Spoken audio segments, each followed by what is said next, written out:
సరిగ్గా చూడాలి గాని మన దేశంలో ఎన్నెన్ని అద్భుతాలు ఉన్నాయో అన్నిటికీ మించి మన దేవాలయాల చరిత్ర మస్తు గొప్పది. అసొంటి ఓ అద్భుతమే పూరి జగన్నాథుని గుడి. ఆ జగన్నాథుడే స్వయంగా కొలువై ఉన్న క్షేత్రం, సైన్స్కు కూడా అంతుపట్టని క్షేత్రం అన్నట్టు ఆషాఢ మాసంలో జగన్నాథుని దర్శనానికి జనం పోటెత్తిర్రు. ఉష్కేస్తే రాలేదు కావచ్చు, గంతమంది పోయిర్రు రథయాత్రకు. మనం కూడా పోయి చూసేద్దాం పారి.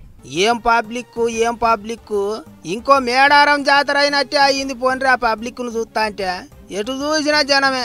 జగన్నాథుని రథాలకు కట్టిన తాడు గుంజనికి ఎగబడ్డరు పబ్లిక్. ఆ తాడును ముట్టుకున్నా మంచిదే అన్నట్టే పోటీ పడ్డరు.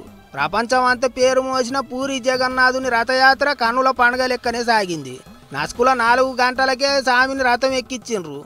3 మూర్తులు రత్నాలు పొదిగిన సింహాసనం మీద కూసున్నారు. తీరొక్క తీరుల అలంకరణ చేసి మంగళారతులు ఇచ్చిండ్రు అయ్యగారులు. స్వామి రూపాన్ని చూస్తే భక్తుల కండ్లకు సంబురమయ్యేటట్టు చేసిండ్రు.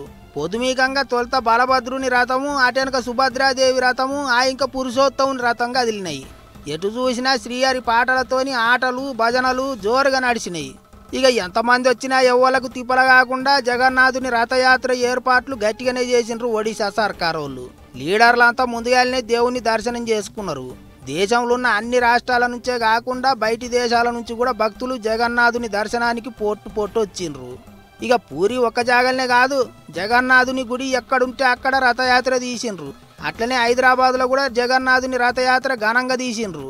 ఇగిదిట్లుంటే గుజరాత్ రాష్ట్రంలో ఉన్న అహ్మదాబాద్లో కూడా రథయాత్ర మంచిగానే చేసిండ్రు. కానీ ఊరేగింపు కొరకు తీసుకొచ్చిన 3 ఏనుగులు పబ్లిక్ మీదకి ఎగబడ్డాయి. మరిగా వాటికి ఉన్నట్టుండి ఏమైందో ఏమో కానీ మరలబడ్డట్టు చేసినాయి. పబ్లిక్ ఎటోళ్ళు అటు భయంతో పరుగులు పెట్టిండ్రు.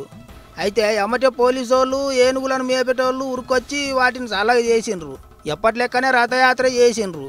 జర్రట్ల పెద్ద ఆపద తప్పింది. అన్నేమో గాని పట్నంలో ఓ దిక్కు బోనాలు చాలైనాయి, ఇంకో దిక్కు ఎమ్మటే జగన్నాథుని రథయాత్ర అవుడుతోని పబ్లిక్ అంతా గట్టిగా పబ్బతి పట్టిండ్రు.